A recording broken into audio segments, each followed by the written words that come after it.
नमस्कार विद्यार्थियों, education point Haryanvi में आपका स्वागत है।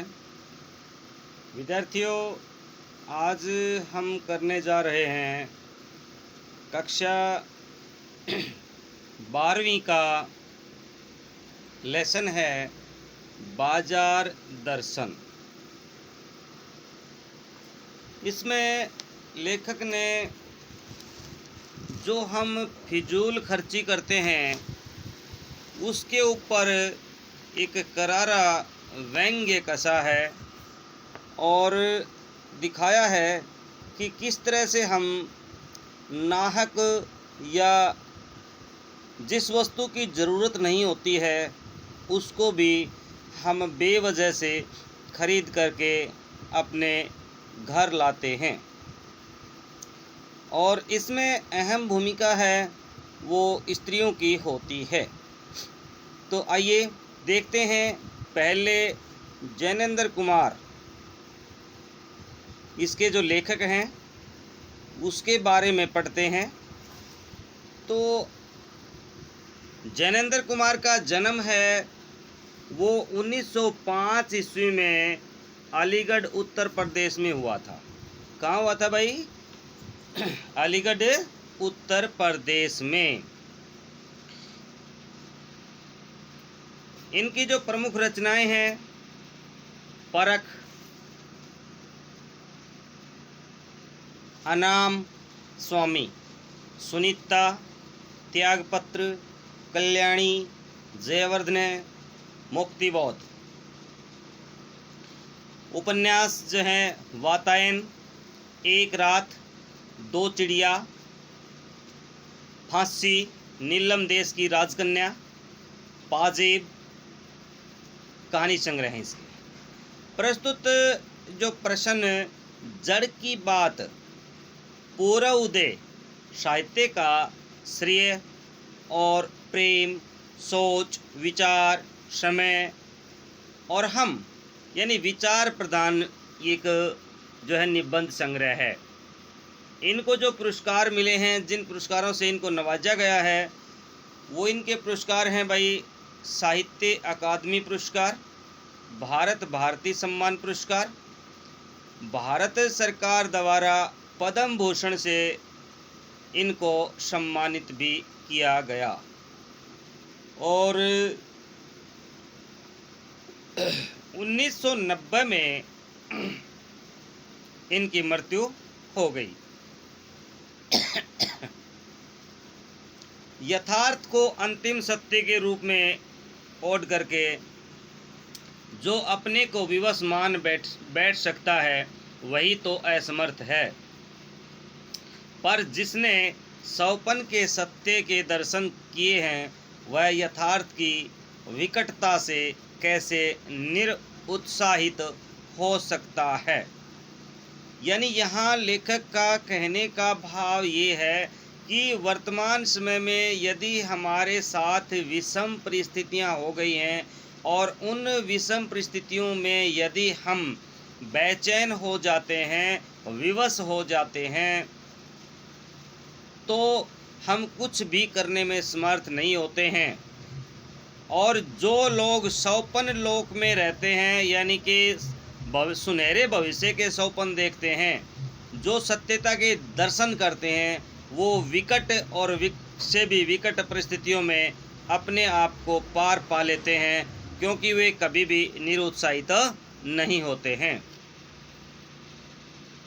हिंदी में प्रेमचंद के बाद सबसे महत्वपूर्ण कथाकार के रूप में प्रतिष्ठित जैनेंद्र कुमार का अवदान यानी कि योगदान बहुत व्यापक है, वैविध्यपूर्ण है, यानी विभिन्न प्रकार की विविधताएं इसमें हैं। अपने उपन्यासों और कहानियों के माध्यम से उन्होंने हिंदी में एक सशक्त मनोवैज्ञानिक कथाधारा का प्रवर्तन किया।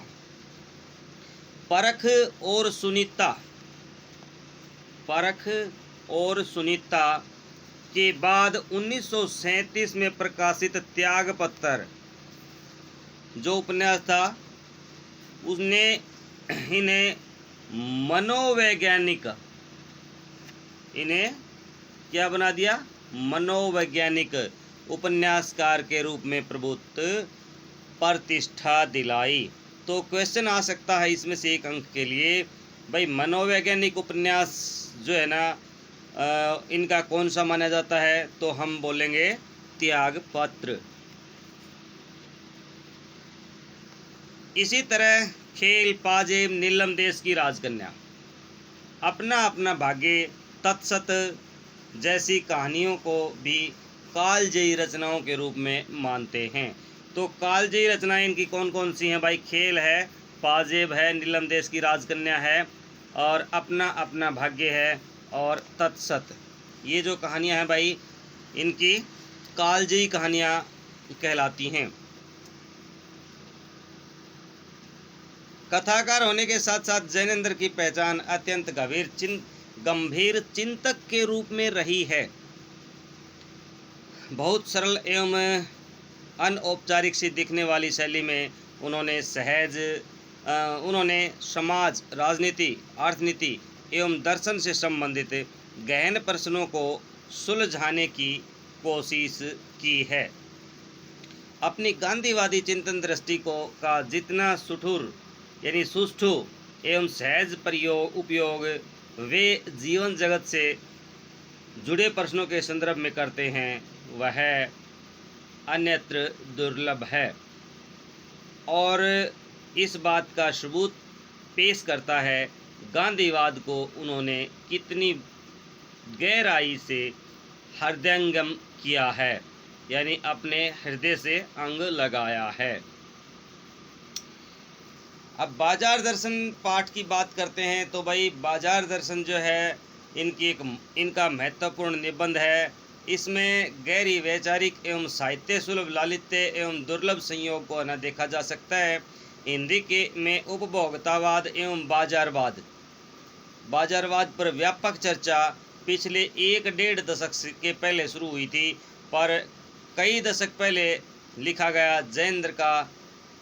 जैनेंद्र का लेख आज भी उनकी मूल अंतर्वस्तु को समझने के मामले में बेजोड़ है, अद्वितीय है, अनुपम है।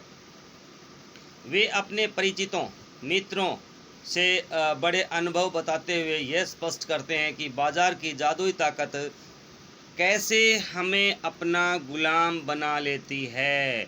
अगर हम अपनी आवश्यकताओं को ठीक ठाक समझ करके बाजार का उपयोग करें तो हम बाजार का लाभ उठा सकते हैं, नहीं तो हम ज़रूरत को तय कर बाजार में जाने की बजाय अपनी चमक दमक में फंस गए हैं और असंतोष, तृष्णा और ईर्ष्या से घायल होकर के हमें सदा के लिए बेकार बना सकता है।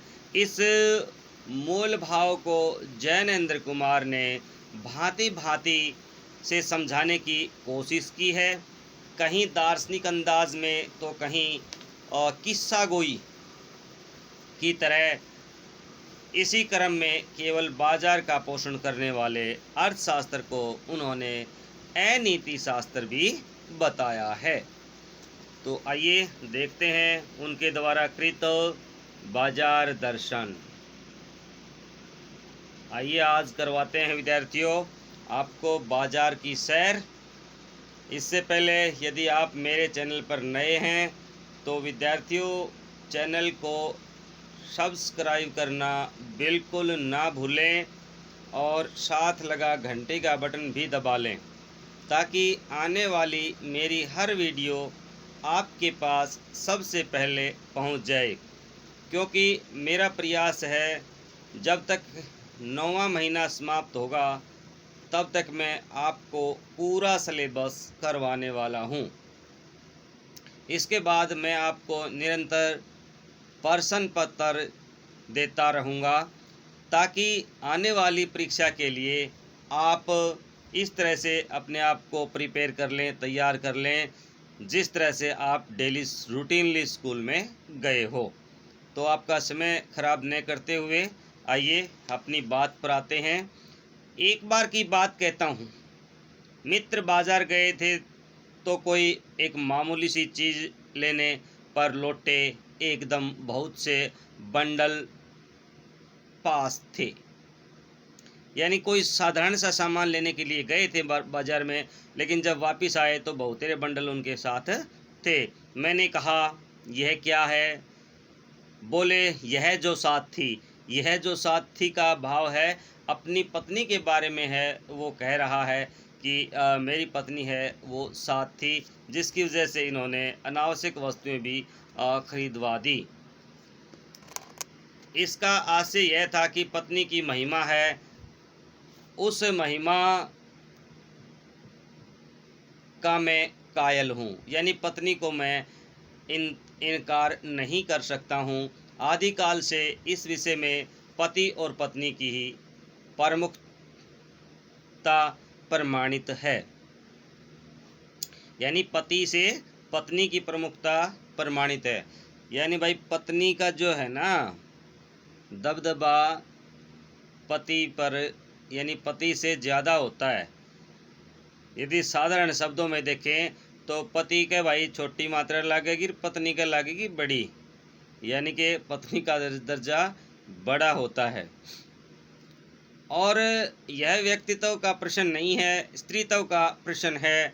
स्त्री माया न जोड़े तो क्या मैं जोड़ूं? यानी घर में यदि पैसा जोड़ सकती है तो स्त्री। फिर भी सच कहूँ और वह यह है कि इस बात में पत्नी की ओट ली जा सकती है। यानी सत्य बात तो ये, खरीदना तो मान लो मैं भी चाहता था, लेकिन है ना इसके सारे मैंने खरीद लिया और इसकी ओट ले ली। मूल में एक और तत्व की महिमा सविशेष है। सविशेष होता है बेटा बाकी। वह तत्व है मनी बैग। मनी बैग होता है भाई जिस थैले में पैसे होते हैं। तो यहाँ अंग्रेजी के शब्दों का भी लेखक ने प्रयोग किया है, अर्थात पैसे की गर्मी या एनर्जी। यानी जब तक पैसा ना होगा तो बाजार आपका क्या बिगाड़ लेगा। यदि आपके पास पैसे हैं ना तो आप बाजार से कुछ खरीद सकते हैं। यदि पैसे ही नहीं है तो बाजार आपको वैसे थोड़ा ही देगा कुछ। तो पैसे की महिमा भी होना बहुत ज़रूरी है। पैसा पावर है, पर उसके सबूत में आसपास माल टाल न जमा हो तो क्या वह खाक पावर है। यानी भाई पैसा तो है हमारे पास, लेकिन हम उसका उपभोग नहीं कर रहे हैं तो उस पैसे का कोई लाभ नहीं होता है। क्योंकि एक कवि ने भी कहा है, मीत न रीत गली तू हवे धरिए जो धनु जोरी, खाए खर्चे जो जुरे जोरिए करोरी। कि हे मित्र, यह रीति या नीति नहीं होनी चाहिए कि खुद की दीनहीन दशा होती रहे और पैसे को इकट्ठा करके रखता रहे। नहीं, यदि अपने खाने खर्चने पर यदि आपके पास कुछ बचता है तो हमें करोड़ों जोड़ लेने चाहिए, लेकिन खुद की दशा है वो दीनहीन नहीं होनी चाहिए। तो भाई पैसे को देखने के लिए बैंक हिसाब देखिए।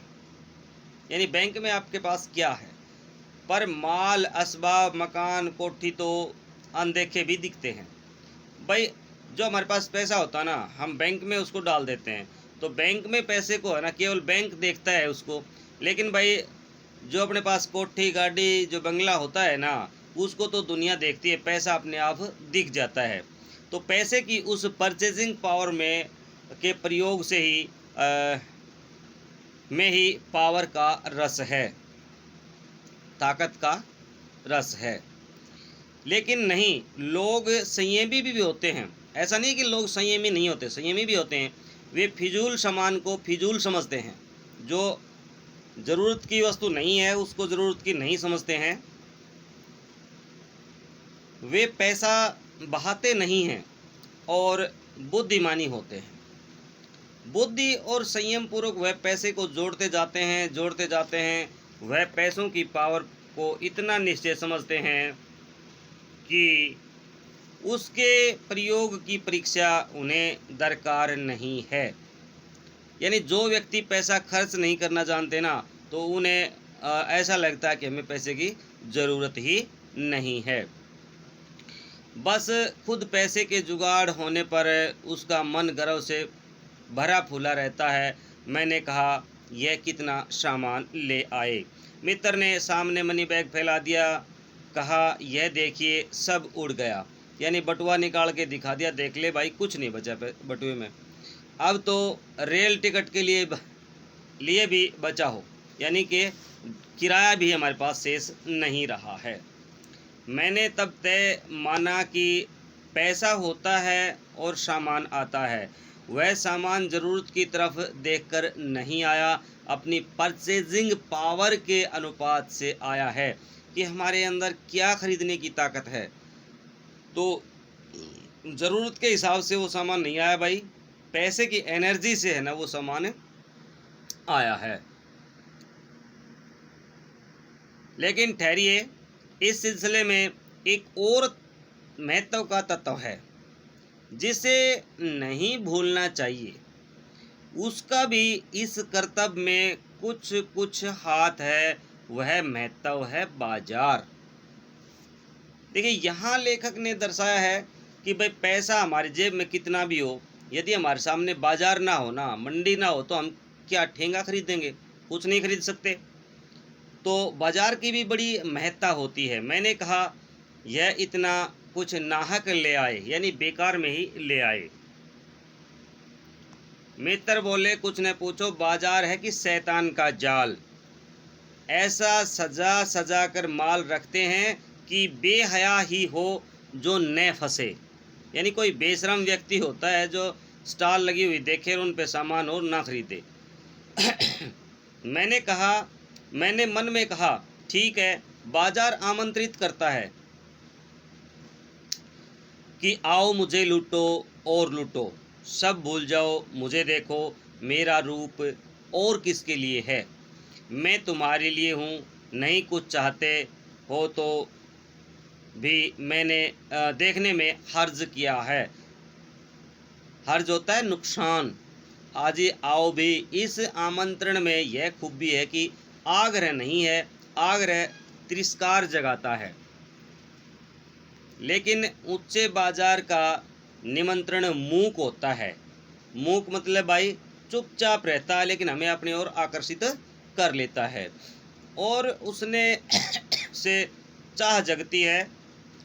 चाह मतलब अभाव। चौक बाजार में खड़े होकर आदमी को लगने लगता है कि उसके पास काफ़ी नहीं है, और चाहिए। मेरे यहाँ कितना परिमित है। परिमित होता है भाई नपा तुला, और यहाँ कितना अतुलित। ओह, यानी लेखक सोचता है, देखो मेरे यहाँ तो देखो सब चीज़ें है ना परिमित हैं, हिसाब से हैं, लेकिन यहाँ सारी चीज़ें क्या है, बेमेल हैं, अतुलित है, बिना तोल की हैं। कोई अपने को न जाने तो बाजार का यह चौक उसे कामना से विकल बना छोड़े। विकल क्यों? पागल। असंतोष, तृष्णा और ईर्षा से घायल कर मनुष्य को सदा के लिए यह बेकार बना डाल सकता है। एक और मित्र की बात, यह दोपहर के पहले गए बाजार से कहीं शाम को वापस आए, आप तो खाली हाथ। यानी एक मित्र बहुत कुछ खरीद के लेके आया है, तो दूसरा मित्र सुबह गया था, शाम तक बाजार से वापस आ गया, लेकिन हाथ कुछ नहीं, खाली हाथ वापस आ जाता है।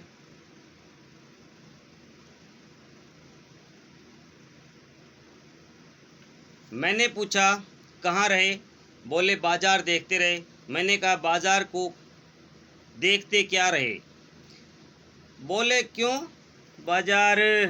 तब मैंने कहा, लाए तो कुछ नहीं। बोले, हाँ, पर यह समझ नहीं आता था कि न लूँ तो क्या। यानी बाजार में इतनी ढेर सारी चीज़ें हैं भाई कौन सी चीज़ ले लूँ और कौन सी चीज़ छोड़ दूँ। इस चक्कर में शाम तक कुछ खरीद ही नहीं पाया, वापस आ गया भाई।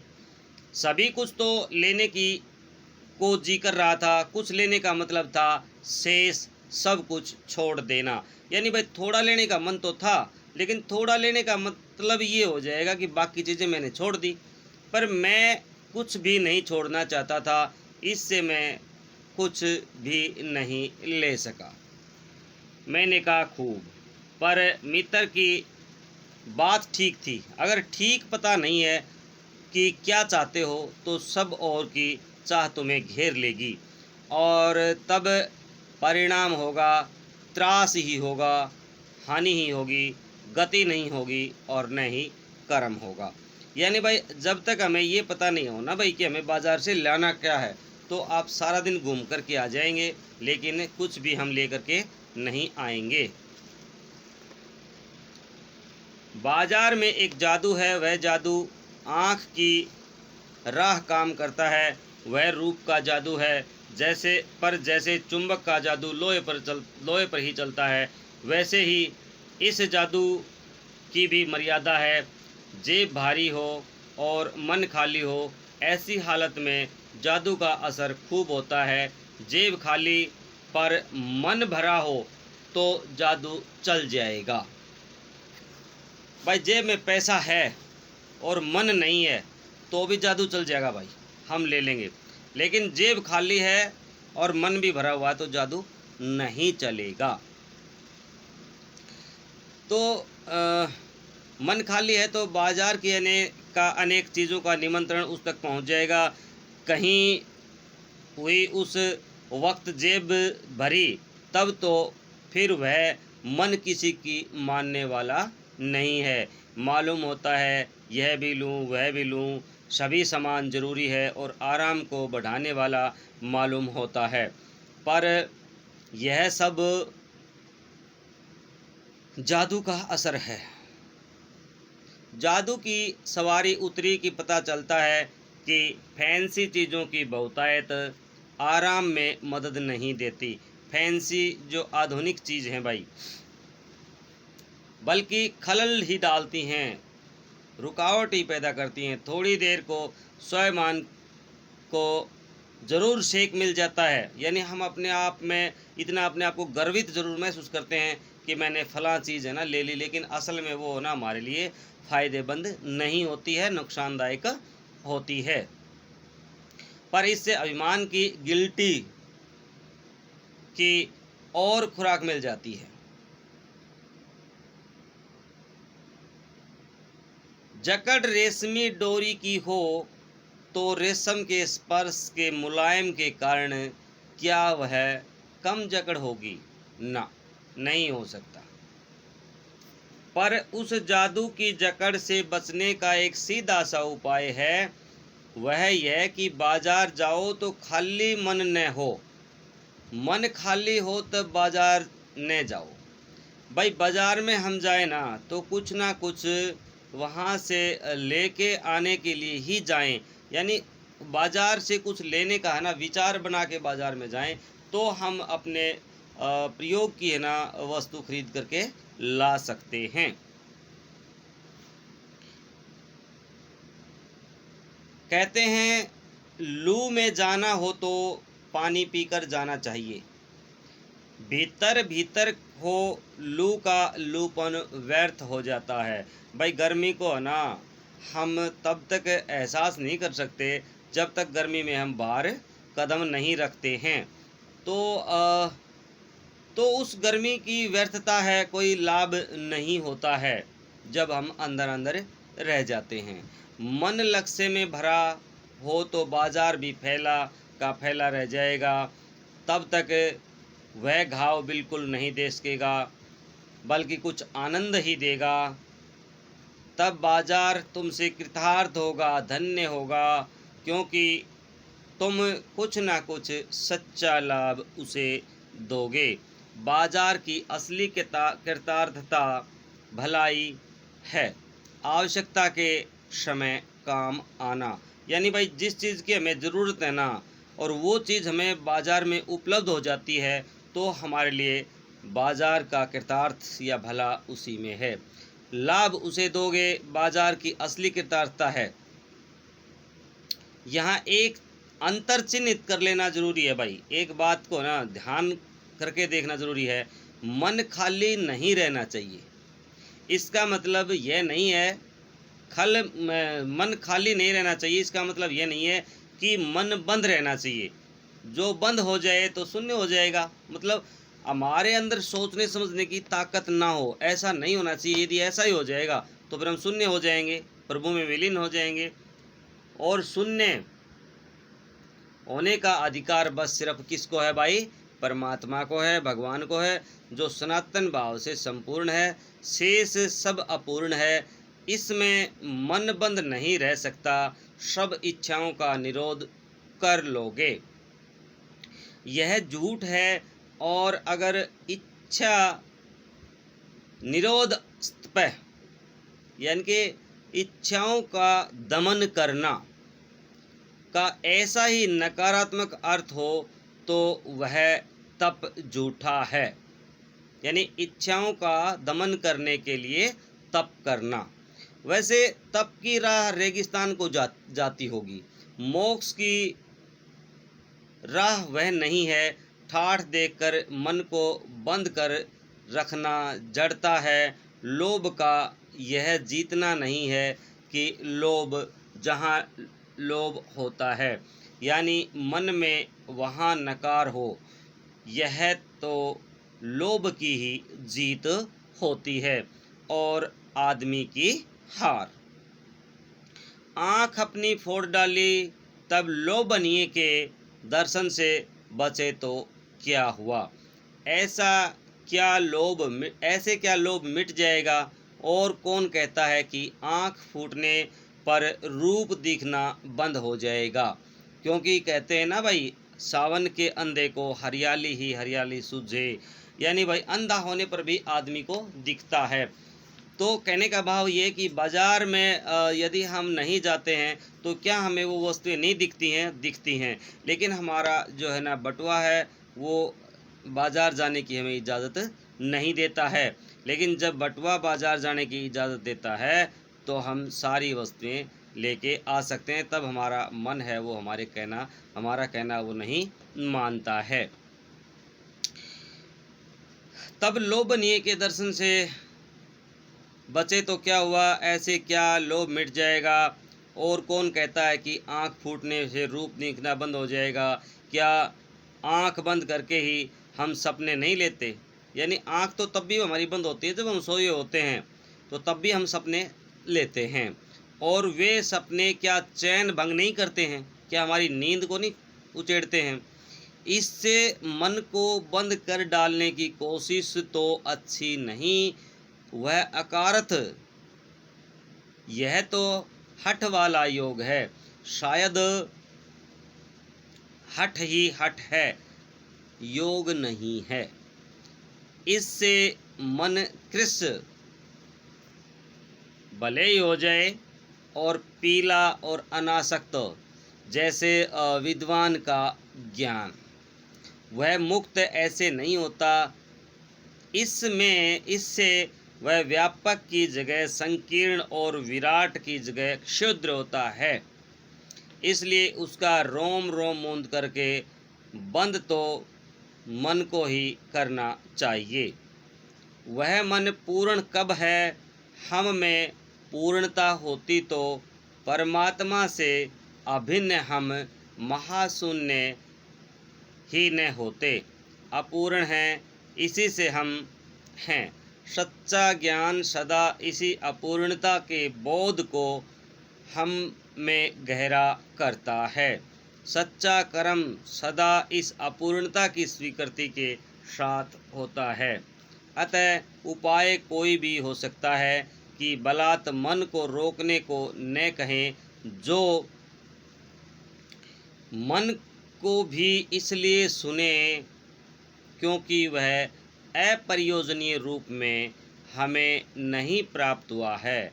हाँ, मनमानेपन की छूट मन को न हो, क्योंकि वह अखिल का अंग है, खुद कुल नहीं है। कुल होता है भाई समस्त।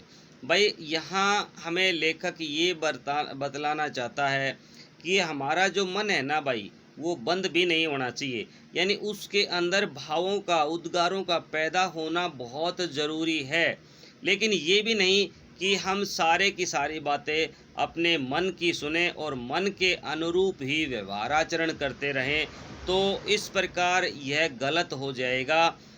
क्योंकि मन को यदि हम खुली छूट देते हैं तो मन सब कुछ नहीं है। अब आइए एक घटना देखते हैं पड़ोस के एक महानुभाव की। पड़ोस में एक महानुभाव रहते हैं जिनको लोग भगत जी कहते हैं। चूर्ण बेचते हैं। यह काम करते हुए उन्हें कितने बरस हो गए, लेकिन किसी एक भी दिन चूर्ण से उन्होंने 6 आने पैसे से ज़्यादा नहीं कमाए हैं। चूर्ण उनका आसपास सरनाम है। सरनाम होता है भाई, मशहूर है, सब जानते हैं और खुद खूब लोकप्रिय हैं। कहीं व्यवसाय का गुर पकड़ लेते और उस पर चलते तो आज खुशहाल क्या माला माल होते। यानी जिस चूर्ण को वो बेचते हैं ना भाई, उसका गुर यानी उसका जो रहस्य है, राज अच्छी तरह से मालूम करके और उसको है ना पैकिंग बंद करके बेचते ना, तो पैसे में बेचते तो अच्छे मालदार होते, अच्छे पैसे उसके पास होते। क्या कुछ उनके पास नहीं होता। इधर 10 वर्षों से मैं देख रहा हूँ उनका चूर्ण हाथों हाथ बिक जाता है। वह न उसे थोक में देते हैं। थोक में देने का भाव होता है भाई, इकट्ठा देने पे सस्ता देते हैं भाई। न व्यापारियों को बेचते हैं, न पेशगी या ऑर्डर कोई नहीं लेते हैं। बंदे वक्त पर अपनी चूर्ण की पेटी लेकर के घर से बाहर हुए कि नहीं कि देखते देखते 6 आने की कमाई उनकी हो जाती है। लोग उनका चूर्ण लेने को उत्सुक जो रहते हैं। चूर्ण से भी अधिक शायद वह भगत जी के प्रति अपना सद्भावना का देने को उत्सुक रहते हैं। पर 6 आने पूरे हुए नहीं कि भगत जी बाकी चूर्ण बालकों को मुफ्त बांट देते हैं। कभी ऐसा नहीं हुआ कि कोई उन्हें 25वां पैसा भी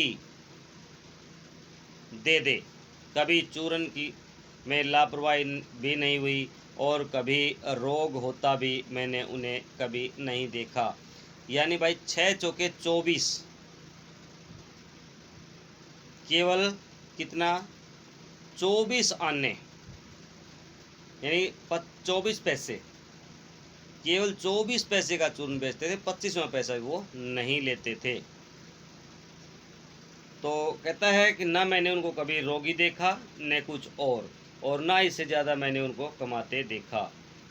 बाजार तो नहीं, लेकिन इतना मुझे निश्चय मालूम होता है कि इन चूर्ण वाले भगत जी पर बाजार का जादू नहीं चल सकता भाई। कहीं आप भूल न कर बैठिएगा। इन पंक्तियों को लिखने वाला मैं चूर्ण नहीं बेचता हूँ।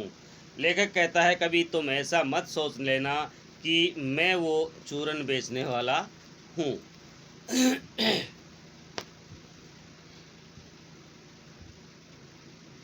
आगे कहता है कि किसी भी मान्य पाठक से उस चूर्ण वाले को श्रेष्ठ बताने की मैं हिम्मत कर सकता हूँ।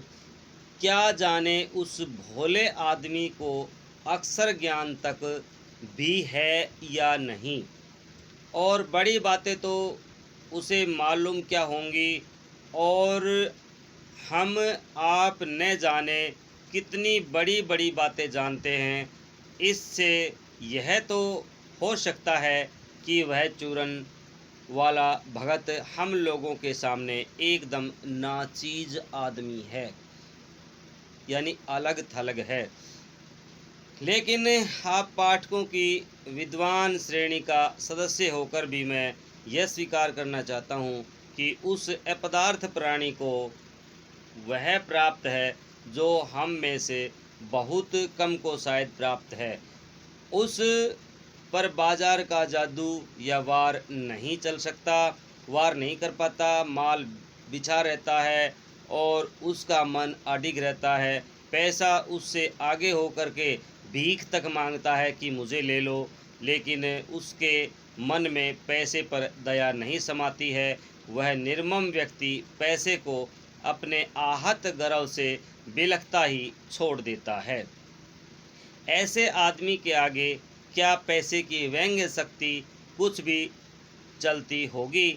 क्या वह शक्ति कुंठित रह कर के सलज्ज यानी लज्जापूर्ण ही न रह जाती होगी? यानी इस दुनिया में ऐसे व्यक्ति भी हैं कि लक्ष्मी कहती है कि मैं तेरे द्वार पर आऊँगी, और वो लक्ष्मी को अपने द्वार नहीं आने देते हैं। पैसे की व्यंग्य शक्ति की सुनिए, वह दारुण है। मैं पैदल चल रहा हूँ कि पास ही धूल उड़ाती निकल गई मोटर।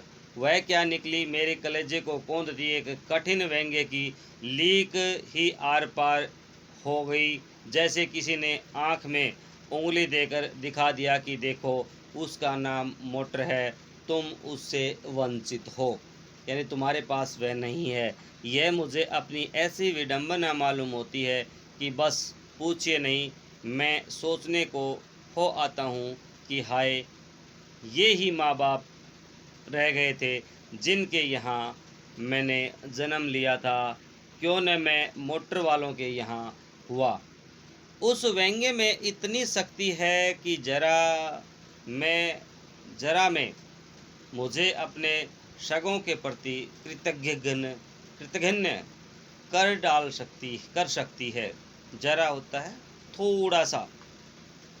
लेकिन क्या लोक वैभव की वह व्यंग्य शक्ति उस चूरन वाले अकिंचित कर अनजान मनुष्य के आगे चूर चूर होकर ही नहीं रह जाती? चूर चूर क्यों कहो, पानी पानी हो जाती है।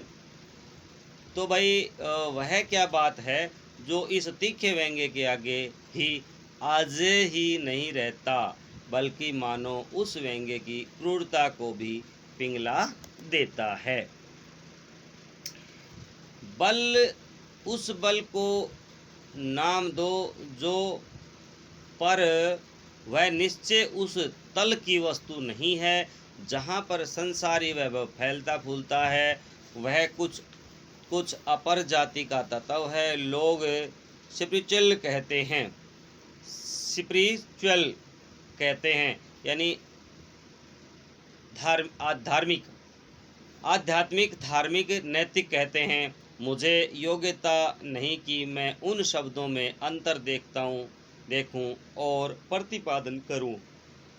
मुझे शब्द से सौकार नहीं है। मैं विद्वान नहीं कि शब्दों पर अटकूं, लेकिन इतना तो है कि जहाँ तृष्णा है, बटोर रखने की स्प्रिया है। स्प्रिया होते भाई जो ललक, लालसा, द्वेष, वहाँ उस बल का बीज नहीं है, बल्कि यदि उसी बल को सच्चा बल मानकर बात की जाए तो कहना होगा कि संचय की तृष्णा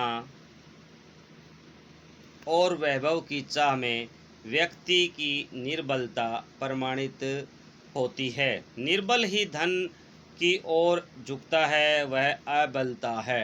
अबलता भाई कमजोरी। वह मनुष्य पर धन की और चेतन की जड़ पर विजय है। एक बार चूर्ण वाले भगत जी बाजार के चौक पर दिख गए। मुझे देखते ही उन्होंने जय जय राम किया। मैंने भी जय जय राम कहा। उनकी आंखें बंद नहीं थी, पर न उस समय वह बाजार को किसी भांति कोस रहे मालूम होते थे। राह में बहुत लोग थे, बहुत बालक मिले थे। भगत जी द्वारा पहचाने जाने के इच्छुक थे। भगत जी ने सबको हंस करके पहचाना, सबका अभिवादन लिया और सबको अभिवादन किया। इससे तनिक भी यह नहीं कहा जा सकता कि चौक बाजार में होकर उनकी आंखें किसी से भी कम खुली थी, लेकिन भौचक के हो रहने की लाचारी उन्हें नहीं थी और व्यवहार में पासोपेश उन्हें नहीं था। कोई खोए से खड़े नहीं वह रह जाते थे। भांति भांति के बढ़िया माल में से चौक भरा पड़ा था। उस सब के प्रति अप्रीति यानी प्रेम ना होना इस भगत के मन में नहीं है। जैसे उस समुच्चय माल के प्रति भी उनके मन में आशीर्वाद हो सकता है। विद्रोह नहीं, प्रसन्नता ही भीतर है, क्योंकि कोई रिक्त भीतर नहीं है। देखता हूँ कि खुली आँख तुष्ट और मगन वह चौक बाजार में से चलते चलते जाते हैं। राह में बड़े बड़े फैंसी स्टोर रहते हैं, पर पड़े रह जाते हैं। कहीं भगत जी नहीं रुकते हैं तो एक छोटी सी पंसारी की दुकान पर रुकते हैं। वहाँ दो चार अपने काम की चीज़ ली और चले आते हैं। बाजार से हठपूर्वक विमुखता उनमें नहीं है, लेकिन अगर उन्हें जीरा और काला नमक चाहिए तो सारे चौक बाज़ार की सत्ता उनके लिए अभी तक है। यानी भाई बाज़ार तब तक ही हमारे लिए सार्थक है जब तक बाज़ार में हमारे लिए हमारी जो प्रयोग की वस्तुएं हैं वो आराम से मिल जाएं। यदि भाई हमारे प्रयोग की वस्तुएं ना मिले तो वह बाज़ार कितना भी बड़ा हो हमारे लिए बड़ा नहीं हो सकता। तभी तक उपयोगी है जब तक वहाँ जीरा मिलता है। ज़रूरत भर जीरा वहाँ से ले लिया कि फिर सारा चौक उनके लिए आसानी से नहीं के बराबर हो जाता है। वह जानते हैं कि जो उन्हें चाहिए वह है नमक और जीरा। बस इस निश्चिंत अप्रतीति के बल पर शेष सब चांदनी चौक का आमंत्रण उन पर व्यर्थ होकर के बिखरा रहता है। चौक की चांदनी दाएं बाएं भूखी की भूखी फैली रह जाती है, क्योंकि भगत जी को जीरा चाहिए वह तो कोने वाली पंसारी की दुकान से मिल जाता है और वहाँ से सहज भाव में लिया जाता है। इसके आगे आसपास अगर चांदनी बिछी रहती है तो बड़ी खुशी से बिछी रहे। भगत जी से बेचारी का कल्याण नहीं होता, अर्थात भगत जी बेचारी का कल्याण नहीं चाहते। यह मुझे ज्ञात होता है कि बाजार को सार्थकता भी वही मनुष्य देता है जो जानता है कि वह क्या चाहता है, और जो नहीं जानते कि वे क्या चाहते हैं अपनी परचेसिंग पावर के गर्व में अपने पैसे से केवल एक विनाशक शक्ति, शैतानी शक्ति, व्यंग्य की शक्ति ही बाजार को देते हैं। न तो वे बाजार से लाभ उठा सकते हैं और न उस बाजार को सच्चा लाभ दे सकते हैं। वे लोग बाजार का बाजारूपन बढ़ाते हैं, जिसका मतलब यह है कि कपट बढ़ाते हैं। कपट की बढ़ती का अर्थ परस्पर सद्भाव की घटती। यानी भाई यानी आपस में है ना कपट बढ़ जाएगा ना तो आपस में मनुष्यों के ना भेदभाव बढ़ते जाएंगे। इस सद्भाव के ह्रास पर आदमी आपस में भाई भाई और सुहृदय यानी मित्र और पड़ोसी फिर नहीं रह जाते और आसपास के और आपस में कोरे ग्राहक और बेचक की तरह व्यवहार करते हैं। ना कोई किसी को जानता है ना पहचानता है। जिसको खरीदना है वो खरीद लो, जिसको बेचना है वो बेच दो। उनके जो आपसी रिश्ते हैं वो समाप्त हो जाते हैं। दोनों मानो एक दूसरे को ठगने में घात लगाते हों। जैसे हम बाज़ार में जाते हैं ना कई मरतबा, तो हम मार्केट में जाके कहते हैं भाई मुझे तो ये चीज़ दे दे। कितने में? भाई 50 रुपये में दूंगा। ना भाई मैं तो 40 रुपये दूंगा। तो दुकानदार आपको ठगने का प्रयत्न करता है और आप दुकानदार को ठगने का प्रयत्न करते हो भाई। और यह बाज़ार का बल्कि इतिहास का सत्य माना जाता है कि ऐसे बाज़ार को बीच में लेकर लोगों में आवश्यकताओं का आदान प्रदान नहीं होता, बल्कि शोषण होने लगता है। तब कपट सफल हो जाता है, निष्कपट का शिकार हो जाता है, और ऐसे में बाज़ार मानवता के लिए विडंबना है, दुख की वजह है। जो ऐसे बाज़ार का पोषण करता है, जो उसका शास्त्र बना हुआ है, वह अर्थशास्त्र सरासर औंधा है, वह मायावी शास्त्र है, वह राजनीति अनीति शास्त्र होता है। तो विद्यार्थियों ये देखिए हमने आज का पढ़ा लेसन बाजार दर्शन। लेखक ने कितने सुंदर ढंग से बताया कि हम किस तरह से बाज़ार का बाजारूपन वो सार्थक सिद्ध करते हैं और किस तरह से हम उसको अर्थ दे भी सकते हैं और उसको हम अर्थहीन कर भी सकते हैं, कि बशर्ते कि हम अपनी आवश्यकता पूर्ति की वस्तुएं ही बाज़ार से खरीदें, क्योंकि हमारा मन है वो बाज़ार की वस्तुओं पर वहाँ टिका होना चाहिए जिन चीज़ों की हमें ज़रूरत होती है। तो विद्यार्थियों, बने रहिए मेरे साथ एजुकेशन पॉइंट 98 पर। अगले वीडियो में हम करेंगे इस पाठ के अभ्यास के प्रश्न उत्तरों को। तो तब तक आप बने रहिए मेरे साथ एजुकेशन पॉइंट 98 पर। जय हिंद, जय भारत।